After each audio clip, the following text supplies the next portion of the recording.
MLA fund respective Vinod Jha ji और cabinet मंत्री हमारे गांव की कुछ डिमांडें हैं। जिक्र कर दिए, बच्चे कैसे पढ़ेंगे, डंगर दशाए मरे, खेती बुरा हाल हो रहा है। दयाल सिंह कॉलोनी की तस्वीरें आपको दिखाई जा रही हैं, जहां पर आप देख सकते हैं कैबिनेट मंत्री doctor Banwari Lal ji, MLA of Hansi Vinod Bheda ji पहुंचे हैं, जिनका दयाल सिंह कॉलोनी के मौजूदा सभी लोग फूलों के बुक्के व फूल मालाओं से स्वागत करते हुए दिखाई दे रहे हैं। जनसंवाद के लिए पहुंचे कैबिनेट मंत्री जी ने और एमएलए ऑफ हांसी विनोद भेड़ा जी ने आश्वासन देते हुए कहा है, जनसंवाद में जितनी भी आम जन की समस्याएं होंगी उन समस्याओं का समाधान करने की पूरी कोशिश की जाएगी। साथ में डिपार्टमेंट के अधिकारियों को भी बुलाया गया है। मंगल वाली तस्वीरें आपको दिखाई जा रही है, जहां पर जनसंवाद के लिए पहुंचे हैं डॉक्टर बनवारी लाल जी कैबिनेट मंत्री, तो उनकी आगे की तस्वीरें हम आपको दिखाएंगे। और इस कार्यक्रम को कवर करने के लिए जो भी मेरे मीडिया के साथी पहुंचे हैं उनका भी मैं यहाँ स्वागत करता हूँ और अभिनंदन करता हूँ, क्योंकि आपके बिना कोई भी कार्यक्रम की सफलता को हम सोच तक नहीं सकते। तो आपका बहुत बड़ा योगदान रहता है कार्यक्रम में। यहाँ पहुंचने पर मैं गांव की तरफ से आपका तहे दिल से हार्दिक स्वागत करता हूं, अभिनंदन करता हूं। मंत्री जी, हमारे गांव की कुछ डिमांडें हैं।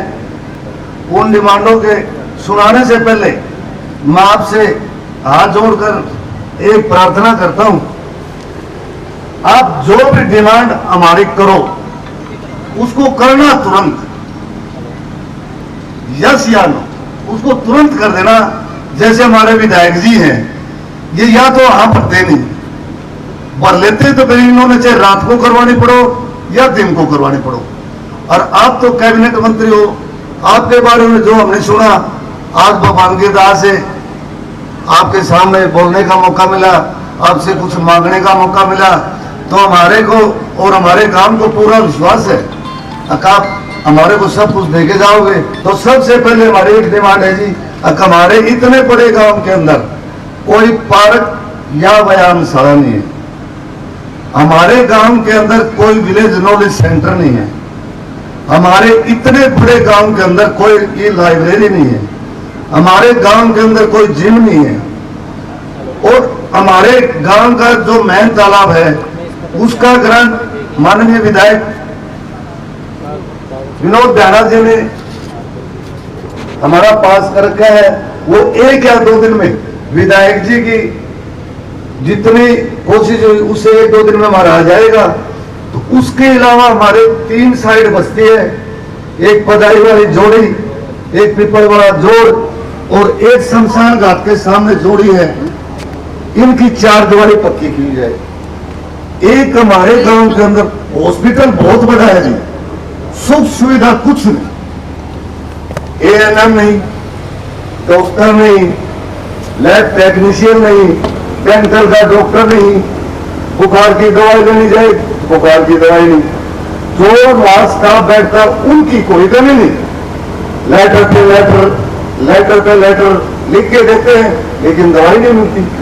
आज गांव पुट्ठी में इस जनसंवाद कार्यक्रम में मंच पर मेरे साथ उपस्थित आपके बहुत ही लोकप्रिय विधायक विनोद झा जी और हमारे जिला के अध्यक्ष भूपेंद्र जी और मंडल अध्यक्ष और सम्मानित मंच और गांव के सरपंच सुरेंद्र जी और मेरे सामने उपस्थित सभी गांव सारे बुजुर्गों, माताओं, बहनों, नौजवान साथियों, प्यारे बच्चों और हमारे सभी विभाग के अधिकारीगण, मीडिया के भाई और बहनों, आज सबसे पहले तो यहाँ आने पर जो आप लोगों ने हमें फूल माला और पल्ली बनाकर जो सम्मान दिया, उसके लिए मैं आप लोगों का बहुत बहुत आभार व्यक्त करता हूँ। और जिस तरह से प्रदेश के अंदर माननीय मुख्यमंत्री जी हर विधानसभा में जाकर के जनसंवाद कार्यक्रम कर रहे हैं, उसी तर्ज पर माननीय मुख्यमंत्री जी ने सभी मंत्रियों को ये आदेश दिए, निर्देश दिए हैं कि वो भी कम से कम एक विधानसभा में 5 गांव करें और उन 5 गांव में जाकर के उनकी समस्याएं सुने, ताकि जो कमियां सरकार की रह गई उनको पूरा किया जा सके, जो काम अधूरे रह गए उनको जल्दी पूरा किया जा सके, और सरकार का जो काम करने का तरीका है उसके बारे में भी फीडबैक आए कि हम सही रास्ते पे चल रहे हैं या कहीं कमियां हैं तो उसको सुधार किया जा सके। तो इस संदर्भ में हम सब लोग, सभी मंत्री लोग हर विधानसभा में जाकर के, गांव में जाकर के आप लोगों से रूबरू होते हैं और आपकी समस्या भी सुनते हैं, और उन समस्याओं को माननीय मुख्यमंत्री जी ने एक जन संवाद पोर्टल बनाया है। उस जन संवाद पोर्टल पर जो आज आपकी मांगे होंगी, आपकी जो समस्याएं होंगी, वो सब उस जन संवाद पोर्टल पर डाल दी जाएंगी, और उसके बाद वहाँ से जो भी शिकायत है आपकी, वो संबंधित विभाग को, संबंधित अधिकारी को वहाँ से डायरेक्ट हो जाएगी, और आपके काम अपने आप होंगे, आपको कहीं जाने की जरूरत नहीं पड़ेगी।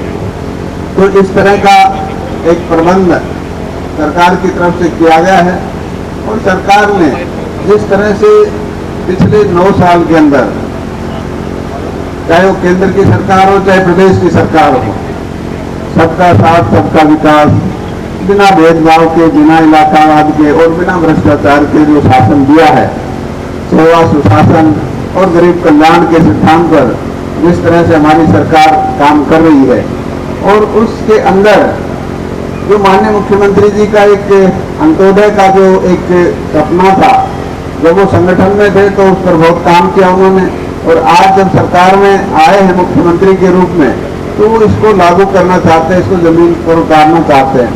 और उन्होंने ये परिवार पहचान पत्र के जरिए आप लोगों की आय का आकलन किया। आप सब लोगों ने अपनी आय स्वयं बताई है कि मेरी इतनी इनकम है, और जिन परिवारों की आय 1,80,000 से कम है, उन परिवारों को वो सारी सुविधाएं अब उपलब्ध होंगी जो एक बीपीएल परिवार को होती है।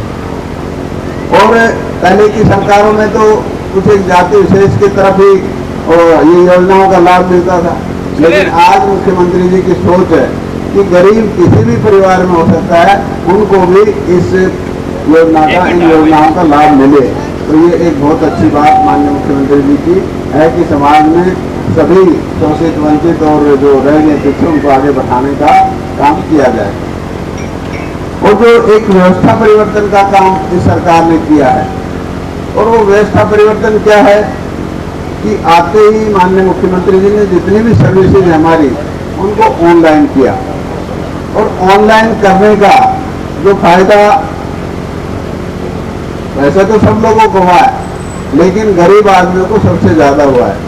वो क्यों कि मान लो हमें, जब हम पढ़ते थे तो हमें कोई कास्ट सर्टिफिकेट लेनी होती थी, डोमिसाइल सर्टिफिकेट लेना होता था, या इनकम सर्टिफिकेट लेनी होती थी, या किसानों को अपना कोई भी जमीन से संबंधित कोई दस्तावेज लेना होता था, तो हम चक्कर काटते रहते थे, कभी पटवारी नहीं मिलता, कभी गिरदावर नहीं मिलता, कभी एसडीएम नहीं मिलता, और कई दिन लग जाते थे। लेकिन आज आपको ये सारे डॉक्यूमेंट अपने घर बैठे कंप्यूटर से निकाल सकते हो, या नजदीक की कोई सीएससी सेंटर उससे निकलवा सकते हो। आपको कहीं भी किसी दफ्तर के चक्कर नहीं काटने पड़ते, आपको किसी अधिकारी के आगे हाथ नहीं फैलाना पड़ता। और पैसे वाला तो भाई कहीं इधर उधर जुगाड़ बिठा के अपना काम करवा लेता था, लेकिन गरीब आदमी को तो बेचारे को दफ्तर में नहीं घुसने देते लोग। तो आज सबसे ज्यादा फायदा गरीब आदमी को इस योजना का हुआ है। इसी तरह आपकी जो पेंशन है, पेंशन कुछ बुजुर्ग लोग भी बैठे हैं, कांग्रेस के टाइम में मेरे ख्याल से 1,000 रुपये पेंशन मिलती थी, और 1,000 किसी की जेब में ली गई होंगी, किसी को 600, किसी को 700, किसी को 800, क्योंकि बीच में बिचौलिए खा जाते थे।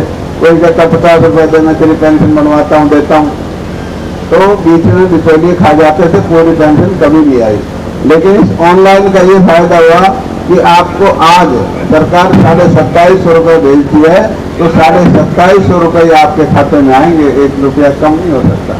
तो इस ऑनलाइन सर्विसेज का ये फायदा है। इसी तरह आपके बच्चों का स्टाइपेंड हो, चाहे आपके किसानों की सम्मान निधि हो, चाहे और जितने भी सरकार के बेनिफिट्स हैं वो सारे आपके खाते में आ रहे हैं।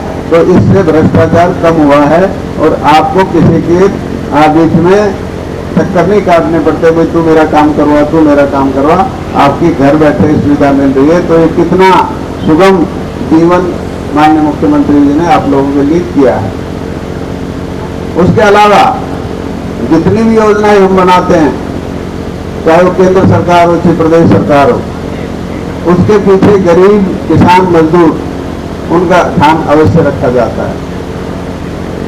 जो नौकरियों में पारदर्शिता और योग्यता के आधार पर जो माननीय मुख्यमंत्री जी ने नौकरियां देने का जो काम किया है, उससे जो बच्चे लायक हैं, चाहे वो गरीब हैं लेकिन वो लायक हैं, तो उनको नौकरी अवश्य मिलेगी।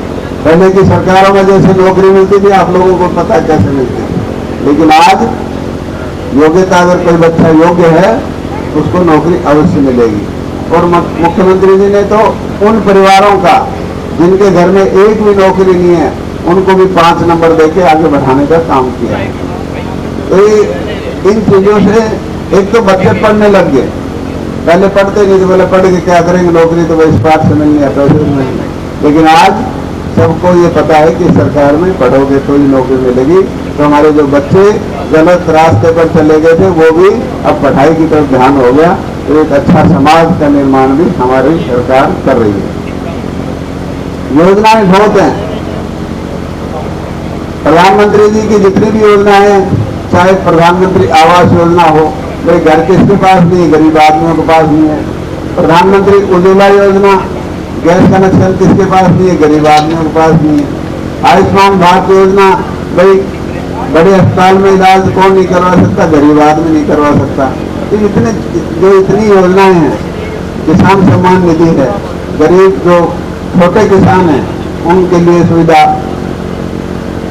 और जो ये माताएं बहनें बैठी हैं इनके लिए तो जो प्रधानमंत्री उज्ज्वला योजना, ये बेचारी धुआं से अपनी आंखें खराब करती थी, अपनी चमड़ी की बीमारियां होती थी, सांस की बीमारी होती थी, उनसे छुटकारा दिलाने का काम माननीय प्रधानमंत्री जी ने किया है। और एक आयुष्मान भारत की जो योजना है, एक परिवार को साल में 5 लाख रुपए का बीमा सरकार करती है, और 5 लाख रुपए गरीब आदमी के लिए बहुत रकम होती है। इमरजेंसी हो जाए किसी की तो पैसे का जुगाड़ करते करते तो मरीज ऊपर पहुंच जाता था। लेकिन आज अगर किसी के पास आयुष्मान कार्ड है तो वो अपना इलाज किसी भी बड़ी अस्पताल में जाके करवा सकता है। तो इतनी सुविधाएं सरकार हर योग्य आदमी के लिए जो एलिजिबल है स्कीमों के लिए उनको दे रही है। और योजनाएं बहुत है। मैं अब आप लोगों से पूछूंगा कि भाई सरकार ने पिछले 9 साल में जिस तरह से कार्यशैली सरकार की रही है, इस कार्यशैली में आपको कौन सी तो योजना पसंद आई, हाँ कमी है, ये सारी चीजें अब आप लोगों से हम पूछेंगे। तो अगर किसी ने अपना सुझाव रखना है तो सुझाव माइक होगा, कॉर्डलेस होगा। जो भी कोई बोलना चाहे वो अपना कॉर्डलेस लेके बात करो। कुत्ता पड़ा से कोई सवाल ना कोई उसकी। और मेरे औलाद नहीं, और मैं बहुत दुखिया, और मेरे को कोई नहीं सवाल करते। बेटे सब दूर देश देवरा के भी, और मैं बहुत रहता रहूँ। चलो ये होनी चाहिए। मेरे सब खिंडा पड़े बहन जी, और मैं ये सवाल करूँ, आपने फार्म भरा है क्या? फार्म भरा आपने? 30 दिन में पानी आ कर जाओ, 31 दिन कर दिए, 40 दिन कर दिए। बच्चे कैसे पढ़ेंगे? डंगर दसाए मेरे खेती बुरा हो रहा है। मारा पानी का टोपा नहीं अंदर दबाए न कुछ से न भी। ठीक है। Action irrigation mike level.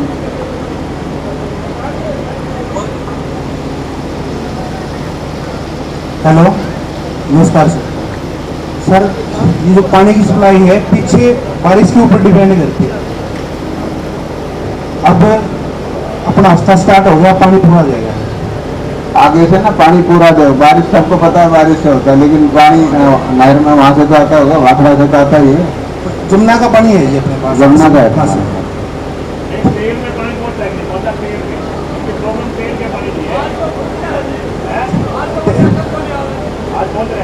आएगा वैसा नहीं एकदम नहीं, ऐसा नहीं होता एकदम बंद नहीं होता, आएगा आपके। सर पानी आवाज की खेल तो फट्टा बंद करते हैं, अगर थोड़ा भी ज्यादा पानी होता है फट्टा बंद करते हैं। मोरी फोड़ ले हैं ब्याह साहब के पास भी हम 3-4 बार जाए लिए, ब्याह साहब ने भी एक्शन को भी बोला था मोरी ठीक करवाओ उसके, पानी आवा उस दिन तो ठीक करते हैं। आज भी जाके देख लेना, तू गाने की मोरी फुट्टी पाओगे, कल ठीक मार के गए हो, इनको ठीक करवाओगे, कल ठीक करके गए हो और आज फुट्टी पाओगे। जी कार्रवाई करते कभी कार्रवाई करते फिर आप ही लोग आओगे। जो भी मोरी फुट रहा है एक्शन साहब ने जाके कहा और कोई सुना नहीं जी, मारे ही जाके देख लो टेल पे 2 टेबल पड़े आओ। चलो ठीक है कर देंगे मोरी, लेकिन डालिए के सर को जा रहे पूछ लो बोला क्या करता मोरी ना फोड़ते हो, नहीं इन्हों डालिए के अरे सर को पूछ लो बोला तो ये सरपंच की भी तो कुछ जिम्मेवारी होगी गाँव वालों को समझाने की है, फोड़ने वाले भी तो आप लोग ही हो। अभी तो आखिरी में पड़ा जी, पीछे लगा दिख रहा है भाई तो आज मेरा हम तो उसका क्या करें। ये फोटो कल की अखबारों की सुर्खियों में रहेंगे जी। कल उठाऊंगी अखबार तो आपको पता लगेगा कि आपके गांव में बहुत ही शानदार कार्यक्रम का आयोजन हुआ।